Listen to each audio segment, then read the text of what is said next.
السلام علیکم ورحمۃ اللہ وبرکاتہ۔ میں محمد تاجم، امید سب خیریت سے ہوں گے۔ ابھی الحمدللہ خبر ملی ہے 1 گھنٹہ پہلے کہ ناروے میں قانون پاس ہو گیا ہے جو صدیوں سے چیز نہیں ہوئی، کہ اب قانون پاس ہو گیا کہ جو شخص قرآن پاک کی بے حرمتی کرے گا، اس کو جلانے کی کوشش کرے گا، تو پولیس جو ہے اس کو اسی وقت گرفتار کر لے گی۔ الحمدللہ الحمدللہ الحمدللہ۔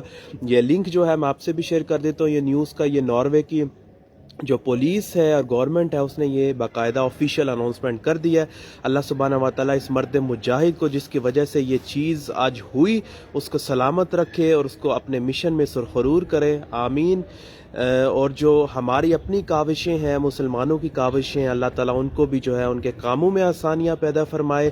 یہ جو ہے بہت ہسٹوریکل مومنٹ ہے آپ سب کے لیے، آپ اس کو پڑھ بھی سکتے ہیں، اور مزید جو ہے اس ویڈیو کو شیئر کر دیجئے تاکہ جتنے لوگ جو ہے اس پہ بات کرے تھے ان کو بھی اس بات کا علم ہو جائے کہ یہ آج معاملہ الحمدللہ حل ہو گیا۔ جزاک اللہ خیرہ۔